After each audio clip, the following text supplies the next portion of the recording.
अस्सलाम वालेकुम, मैं इमदाद सुमरो। तो क्या ये तय है कि पीपल्स पार्टी और अवामी नेशनल पार्टी अब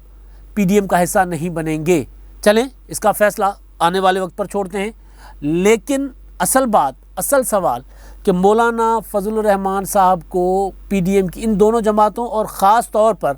पीपल्स पार्टी के साथ मसला क्या है, पीपल्स पार्टी पर एतराज़ क्या है, वो कौन सी चीज़ है पीपल्स पार्टी के अंदर जो मौलाना फजलुर रहमान साहब को सताती है, तंग करती है और फिर सियासी इख्तलाफ बढ़कर इस नहज पर पहुंचते हैं कि उनको हल करना मुमकिन नहीं होता। पीपल्स पार्टी के पीडीएम के साथ पीडीएम के क़याम से लेकर हिकमत अमली पर इख्तलाफात चलते आ रहे थे और वही नुक्ता जिस नुक्ते पर पीपल्स पार्टी ने आगाज़ में एतराज़ किया था, वही नुक्ता पीडीएम से पीपल्स पार्टी की अलहदगी की नहज तक जाने और एएनपी की अलहदगी तक की वजह बना। और वो नुक्ता ज़ाहिर है वो नुक्ता था इस्तीफ़ों का। बाकी यूसुफ रज़ा गिलानी साहब के मामलात, उनका जो बीएपी के वोट से सेनेट में अपोजिशन लीडर मुंतखब होना, ये तो बात की बात है क्योंकि 16 मार्च के इजलास तक की मैं बात कर रहा हूँ। उसके बाद तो ज़ाहिर है जब हालात ख़राब होते हैं, जब बदगुमानियाँ बढ़ती हैं, या फिर जब वो कहते हैं ना वो फिर होता है माले गनीमत, जिसको जो लूटना है फिर लूट लो, तो फिर पीपल्स पार्टी ने फाइनल समझा कि अब ये पीडीएम ने तो चलना नहीं है, तो अब जो मिलना है वो उठा लो। तो वही पीपल्स पार्टी ने वहाँ पर किया था। लेकिन अब जो असल नुक्ता है आज का, दो चीज़ें कि क्या ये दोनों जमातें वापस आएंगी। मेरी इतलात हैं कि ज़्यादा इम्कान है कि नहीं। पीपल्स पार्टी से मेरी बात हुई, तफसील के साथ बात हुई, एएनपी के साथ भी बात हुई, तफसील के साथ एएनपी के ज़ोमा से बात हुई। दोनों की तरफ से इनकार है कि हमने पीडीएम में नहीं वापस जाना जब तक माफ़ी ना मांगी जाए। ये पीपल्स पार्टी का मौक़िफ़ है। अवामी नेशनल पार्टी कहती है अब तो हम छोड़ चुके, जब छोड़ चुके तो फिर छोड़ चुके, अब हमने वापस नहीं आना। ये अवामी नेशनल पार्टी जाहिद खान साहब जो अवामी नेशनल पार्टी के सरकर्दा रहनुमा हैं, उनसे मेरी बात हुई और उन्होंने वाज़ेह अल्फाज में कहा कि जी हमारा कोई इरादा नहीं है, बल्कि अब मुमकिन ही नहीं है कि हम ऐसे इत्तेहाद में वापस जाएं जहां पर हमें डिक्टेट किया जाता था। खैर, उनका मौक़िफ़ है, उनका इल्ज़ाम है, लेकिन बात है उनकी वापस ना जाने की। मौलाना फजलुर रहमान का पीपल्स पार्टी पर क्या एतराज़ है, इशू क्या है, क्या वो चीज़ है जिसकी वजह से मौलाना फजलुर रहमान कंफर्टेबल नहीं है पीपल्स पार्टी के साथ? क्या वो चीज़ है मौलाना फजलुर रहमान कंफर्टेबल है मुस्लिम लीग नून के साथ? इशू है बिलावल भुट्टो ज़रदारी की ज़ात से मुराद के बिलावल भुट्टो ज़रदारी की शख्सियत। जब से पीडीएम के अंदर इख्तलाफात हुए तब से मेरी बात रहती है सारी जमातों से। ज़ाहिर एक जर्नलिस्ट हूँ तो मुस्लिम लीग नून में भी पता करता हूँ, एएनपी से बात हो जाती है, मौलाना साहब के भी ज़ोमा अकाबरीन और उनके कुछ लोगों से करीबी ज़राए से बात हो जाती है। और जो बातें पता चलती हैं, कुछ चीज़ें तो वो बातें साथ बनती रहती हैं। यानी रिपोर्टर के पास डायरी जो है ना वो आती रहती है कि जनाब आज के इजलास में मौलाना फजलुर रहमान साहब ने ये कहा, बिलावल भुट्टो ज़रदारी साहब ने ये कह दिया, आसिफ ज़रदारी ने ये कहा, मरीम नवाज़ साहबा ने ये कहा, वो कहा। और उसके बाद फिर वो वाली बात उधर से, यानी अगर पीपल्स पार्टी ने कोई मुस्लिम लीग नून के ख़िलाफ़ कोई बात की, उस वक्त तक मेरे पास वो इन्फॉर्मेशन आ गई। अगली बार जब मैंने किसी उसी सोर्स को दोबारा फ़ोन किया तो उसने रिपीटेडली वो बात नहीं कि जनाब पीपल्स पार्टी का रवैया ऐसा था, पीपल्स पार्टी का वैसा था। लेकिन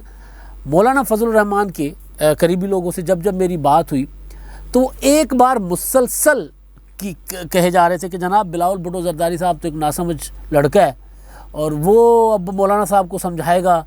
कि जनाब मौलाना फजलुर रहमान साहब सियासत इस तरह होती, इस तरह नहीं होती। 88 में तो वो पैदा हुआ है, मौलाना फजलुर रहमान साहब तब पता नहीं तब तक कितनी सियासत कर चुके थे। तो अभी बिलावल भुट्टो ज़रदारी बताएगा मौलाना फजलुर रहमान को सियासत कैसे होती है। ये वो बातें थी जो रिपीटेडली मेरे कानों में आती थी। तो मैंने सोचा कि यार ये बात मतलब ऐसे नहीं है कि ये कोई सियासी इख्तलाफ की वजह से कही जा रही है, कोई मामला कहीं और जा रहा है।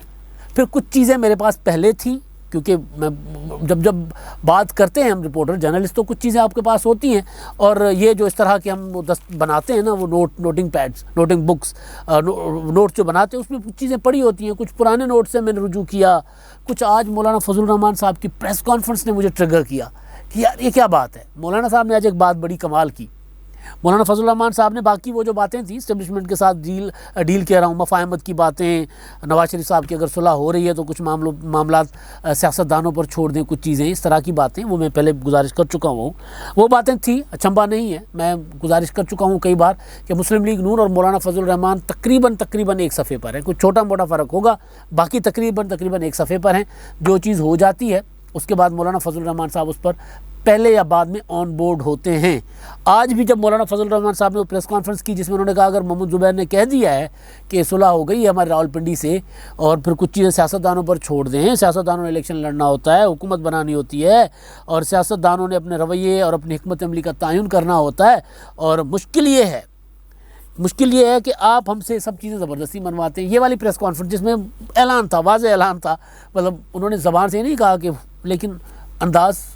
बातें सारी वही थी कि जनाब हाँ जी सुलह हो रही है हमारी, तो आपको क्या है, मतलब ये वाला अंदाज़ था। तो ये वाली प्रेस कॉन्फ्रेंस मौलाना फजल रहमान साहब ने की थी अपने 2 रोज़ा शूरा के मरकज़ी शूरा के इजलास के बाद, और उस दरमियान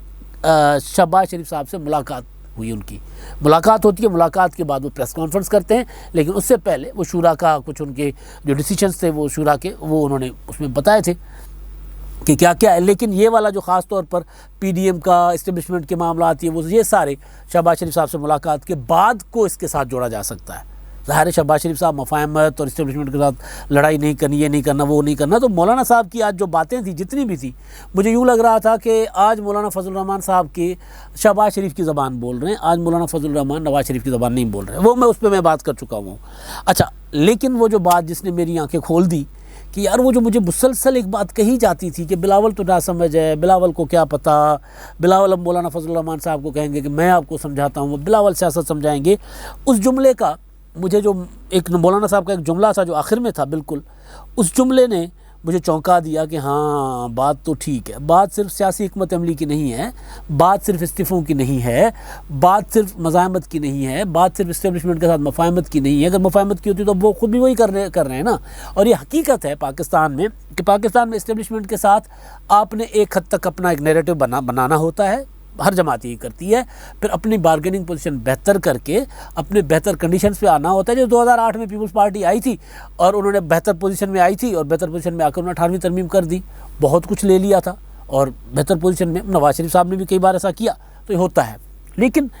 ये अगर सिर्फ बात सियासी मामले की होती, इस्तीफ़ों की होती, तो इस्तीफ़े से तो पीडीएम का जो एपीसी थी जिसमें जो बिलावल भुट्टो जरदारी की मेज़बानी में, उस एपीसी में ही पीपल्स पार्टी ने कहा था इस्तीफ़े तो कोई सवाल ही नहीं पैदा होता, इस्तीफ़े तो कोई ऑप्शन ही नहीं है, इस्तीफ़ों की तरफ तो जाने ही नहीं चाहिए। तो फिर ये इत्तेहाद अक्टूबर में बनता है और इतना लंबा कैसे चलता है, फिर जलसे भी होते हैं, सारा कुछ होता है। अगर सियासी इख्तलाफ होता तो वहीं धड़म से इत्तेहाद ना बनता, लेकिन इतना लंबा जाने के बाद क्या मामला बना,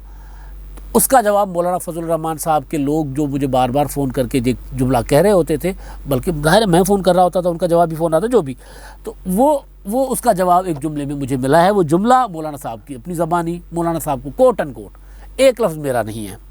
जो मैं बात वैसे कह देता हूँ ना, उसके उन्होंने सुनी और फिर उसको मैं बयान कर लेता हूँ, तो उसमें मेरे अल्फाज अपने भी होते हैं, लेकिन ये कोट एंड कोट मौलाना साहब के अल्फाज हैं। जनाब मौलाना साहब फरमाते हैं, मुश्किल ये है कि पीपीपी की क़यादत अभी मैच्योर नहीं है कि वो उस प्रोटोकॉल को फॉलो कर सके जो सियासतदानों का होता है। मुश्किल ये है कि पीपल्स पार्टी की लीडरशिप अभी मैच्योर नहीं है, उस प्रोटोकॉल को फॉलो कर सके जो सियासतदानों का होता है। अब वो बात जो मौलाना फजल रहमान साहब मुसलसल मौलाना फजल रहमान साहब के लोग कह रहे थे कि बिलावल भुट्टो जरदारी साहब इजलासों में मौलाना फजल रहमान साहब को समझाते हैं, समझाने की कोशिश करते हैं। अब हुआ ये था जनाब, पीडीएम के क़याम के बाद जो चीज़ें सामने आई थी वो ये हुआ था कि जो ख़ास तौर पर इस्तीफ़ों का मामला, सेनेट और ज़िमनी इंतखाबात का इलेक्शन लड़ने का मामला, इन इंतखाबात में इन इशूज़ पर बिलावल भुट्टो जरदारी साहब, हाँ और एक और चीज़ कि मैंने जो पीपल्स पार्टी के इंतहाई सीनियर रहनुमा से बात की तो उन्होंने कहा कि जनाब मौलाना फजल रहमान साहब यूँ शो कराते थे, इजलासों में फील कराते थे कि यार एक कल का बच्चा हमारे बराबर बैठा हुआ है। मौलाना साहब की बात जब बिलावल साहब, मतलब मौलाना साहब एक बात कर रहे और बिलावल साहब उनके जवाबी दलील देते या उनकी बात को रद्द करते, चाहे वो जज्बाती अंदाज में रद्द करते, चाहे मौदबाना अंदाज में रद्द करते, जिस अंदाज में भी, तो मौलाना साहब को की नागवारी की कैफियत ये बताती कि ये कल का बच्चा लड़का जो है वो हमारे बराबर बैठा हुआ, ना सिर्फ बैठा हुआ बल्कि बात भी कर रहा है। तो ये वो मामला था,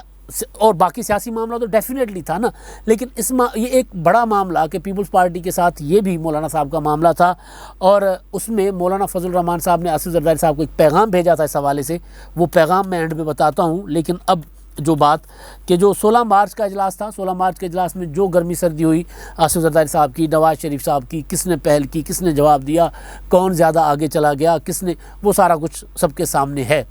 उसमें एक चीज़ हुई थी जो मैं पहले बता चुका हूँ, गुजारिश कर चुका हूँ। एक चीज़ ये हुई थी कि नवाज शरीफ साहब ने, जब मौलाना फजल रहमान साहब ने, सारों ने जब बात, मतलब वो जो गर्मी सर्दी हो गई, उसके बाद जब मामला ठंडा हुआ, ठंडा होने के बाद इजलास अपनी रूटीन में चल पड़ा, और चलने के बाद जब कंक्लूड होने लगा और पीपल्स पार्टी को मोहलत दी गई कि जनाब आप अपना जो 16 मार्च के इजलास में, कि आप पीपल्स पार्टी ने मोहलत मांगी थी कि जनाब हमें सीईसी में जाने दें, हम सीईसी से इजाज़त लेते हैं, इस्तीफ़ों का फ़ैसला करवाते हैं, वो क्या सीईसी जो इजाज़त देगी या जो फ़ैसला करेगी आपको आकर बता देंगे कि हमने इस्तीफ़े देने हैं नहीं देने, क्योंकि हमारी सीईसी का फ़ैसला था कि हमें इस्तीफ़े नहीं देने चाहिए, तो हमें उधर जाने दें। तो ये सारा कुछ हो गया, इजलास ने मोहलत दे दी। जब कंक्लूड होने लगा, इजलास अपने इख्तिताम को जाने लगा, तो मौलाना फजल रहमान साहब ने नवाज शरीफ साहब को कहा, जी मियाँ साहब आप बताएं, आप कुछ कहना चाहेंगे? तो मौलाना साहब ने कहा, कहना वहना क्या है, जो करना है कर लें, होना होना कुछ नहीं है, और ठीक है मौलाना साहब, फिर इसी तरह है तो इसी तरह ही चलाते रहें। तो उस पर मौलाना साहब भी कुछ बोले पीपल्स पार्टी के मुतालिक। तो बिलावल भुट्टो जरदारी साहब ने मौलाना साहब को कहा कि मौलाना साहब, लग ये रहा है कि आप लोग पहले तय कर चुके हुए हैं कि पीपल्स पार्टी को इत्तेहाद में नहीं रखना, तो ये इस्तीफ़ों का बहाना है, आपने मोहलत भी दी है, मोहलत देने के बाद ये बातें भी कर रहे हैं, तो अपनी मोहलत वापस ले लें, फिर अभी फ़ैसला कर लें, जो आपने फ़ैसला कर लिया है अभी ऐलान कर दें, बता दें आपने जो करना है, फिर आप कर लें। तो ये वाली बात मौलाना फजल रहमान साहब को, और उससे पहले जब वो सेनेट के इलेक्शन में मौलाना साहब को जब बिलावल मुखातिब होते थे, मौलाना साहब आप मेरी बात नहीं समझ रहे, मौलाना साहब आपको पता नहीं है, मौलाना साहब हम ये चाहते हैं, मौलाना साहब अगर हम असेंबलियों से निकल गए तो ये हो जाएगा, अगर हम सेनेट के इलेक्शन नहीं लड़ेंगे तो इतना नुकसान होगा, अगर हम ज़िमनी इंतखाबात में जाएंगे तो हम हुकूमत को डिफीट देंगे। और उसके बाद जब इलेक्शन हो गया तो बिलावल भुट्टो जरदारी साहब ने प्राउडली कहा कि जनाब देखिए हमारे रास्ते पे चले, हमने आपको मौलाना साहब बताया था, समझाया था किस तरह होंगे, तो हमें कितनी फतूहात हुई हैं। सेनेट के इलेक्शन में हमने हुकूमत को धूल चटा दी, इमरान खान को उनके घर में हरा दिया, ज़िमनी इंतखाबात में पूरे मुल्क में इमरान खान पीटीआई की वो जो है वो वाट लग गई है, पीटीआई की बेनकाब हो गई है, उसकी मकबूलियत जो है वो वाज़े हो गई है कि वो गैर मकबूल हो चुकी हुई है। तो देखिए हमारा रास्ता था। तो ये वो चीज़ें थी जिससे मौलाना फजल रहमान साहब को, वो जो पीपल्स पार्टी के